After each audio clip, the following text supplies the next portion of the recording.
अध्यक्ष महोदय वन खात्याच्या संदर्भात चर्चा करत असताना माझ्या कडेगाव तालुक्यामध्ये सांगली जिल्ह्यामध्ये सागरेश्वर नावाचं एक जुनं अभयारण्य तिथं जवळजवळ 2000 हरणं आहेत आणि मगासपासून हा विषय चाललाय की त्या अभयारण्याला लगत असणारी जी गावं आहेत तिथं रानडुकरांचा इतर ठिकाणी कदाचित फॉरेस्टमध्ये गावांमध्ये शेती पिकांचं नुकसान होत असेल, माझ्याकडे हरणांचं नुकसान होतं आणि त्याच्यावर काही उपाययोजना काढत नाही। गेल्या काही दिवसांपासून बिबट्यांची संख्या सुद्धा आमच्या सांगली जिल्ह्यामध्ये वाढत चाललेली आहे। सांगली शहरामध्ये सुद्धा काही महिन्यांपूर्वी बिबट्यांनी हल्ला केलेला होता आणि वन खात्यांच्या अधिकाऱ्यांना कळवलं, एक तर त्यांच्याकडनं रिस्पॉन्स हा मुनगंटीवार साहेब जवळजवळ 2 दिवसानंतर मिळतो, ते आल्यानंतर दुसऱ्या शेतकऱ्यांना सांगतात हो ही बिबट्याची पावलं आहेत, हे त्याच्या काय ते असतील खुणा आहेत आणि मग ते तसं बोलून निघून जातात, पुढे काहीच त्या उपाययोजना सांगत नाहीत। स्थानिक गावातील लोकांना या बाबतीत एक संरक्षणाचं एक प्रशिक्षण दिलं पाहिजे।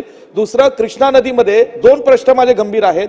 मगरींची संख्या सुद्धा वाढत चाललेली आहे आणि त्या मगरींचे हल्ले होतात, हे माणसांवर झालेल्या दर वर्षातनं काही माणसं आमची त्यातली दगावतात। या मगरींबाबतीत सुद्धा वन खातं आलं की नुसतं सल्ले देऊन निघून जातात, उपाययोजना काहीच नाही। आणि सर्वात महत्वाचं, आता आपण बोलत असं म्हणाला घुनस नावाचा जो विषारी साप आहे ह्याची सुद्धा कोयनेतनं पूर 2019ला फडणवीस साहेब आपण पुराची परिस्थिती पाहिली, त्याच्यानंतर या घुनस सापीची संख्या सांगली जिल्ह्यात कोल्हापुरात प्रचंड मोठ्या संख्येने वाढली आहे। हे साप अंडी देत नाही, डायरेक्ट पिलं 40-50 देतं, ह्याच्यावरही उपाययोजना नाहीत। सातत्याने आम्ही सांगतोय या घुनस सापीमुळे चावलं की माणूस जवळजवळ अर्ध्या तासात मरून जातो, ह्याची लस नसते उपलब्ध। आता तुम्ही मगाशी मला सांगितलं, हा नवीनच विषय मला कळला की साप हा वन खात्याच्या अंतर्गत येत नाही, मग कशाच्या खात्यात अंतर्गत येतो? तर ह्याच्या बाबतीत ह्या मगरींचा, या सापींचा आणि जे आमच्या इथं सागरेश्वर अभयारण्याचं जे नुकसान होतंय प्रशिक्षण द्यावं। कुंपण अध्यक्ष महोदय महत्वाचा विषय, 70% कामं सांगली जिल्ह्यातल्या वन खात्याची जी काही कंपाऊंडची केली जातात, इतर वन फॉरेस्टच्या केली जातात, ती एकाच कॉन्ट्रॅक्टरला दिली। ही काय भानगड आहे? 70% कामं आणि उर्वरित 30% दुसऱ्या कॉन्ट्रॅक्टरला दिली जातात। ह्याच्यावर आपण चौकशी करावी। शेवटच्या प्रश्नाकडून आणि ह्याच्यावर नाही की पहिली गोष्ट कुंपण, ठीक आहे, उत्तर घेऊया विश्वजितजी। अध्यक्ष महाराज, कुंपण डीबीटीच्या माध्यमातून दिलं जातं। मी आत्ताच सांगितलं की असं प्रकार होऊ नये म्हणून आपण डीबीटीच्या माध्यमातून देतो। आपली जी कुंपणाच्या संदर्भातील तक्रार असेल ते तुम्ही डीपीडीसीतून जर दिली असेल तरच त्या कुंपणाचा हा प्रश्न होतो। राज्यामध्ये कुंपण हा डीबीटी डायरेक्ट बेनिफिशियरी ट्रान्सफर होते आणि म्हणून डीपीडीसीच्या बैठकीत तुम्ही याची माहिती घ्यावी की या कुंपणाच्या बाबतीत तुम्ही डीपीडीसीतून मान्य केलेत का पैसे।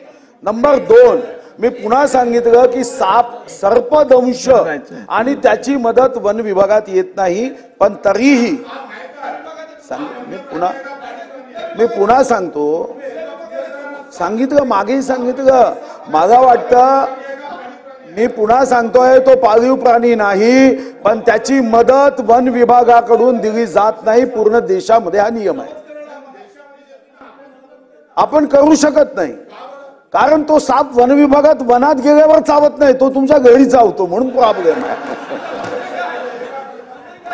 चला, लक्षवेधी क्रमांक 3।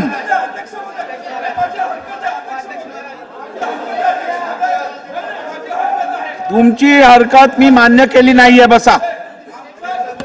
पुढे जाऊ। बघा, या विषयावरती आपण जवळजवळ 35 मिनिटं चर्चा केली आहे। सन्मान्य मंत्री महोदय, मला वाटतं या प्रश्नावरती, या लक्षवेधीवरती अनेक सदस्यांना आपली भावना व्यक्त करायची आहे।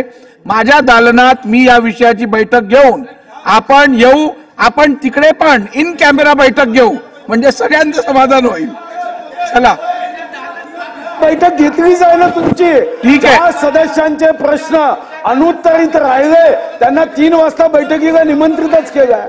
ठीक आहे, या विषयाची, या लक्षवेधी संदर्भातली बैठक माननीय मंत्री महोदयांनी 3 वाजता आपल्या दालनात ठेवलेली आहे। ज्या संदर्भित सदस्यांना या विषयात चर्चा करायची असेल त्यांनी दालनात उपस्थित राहावं।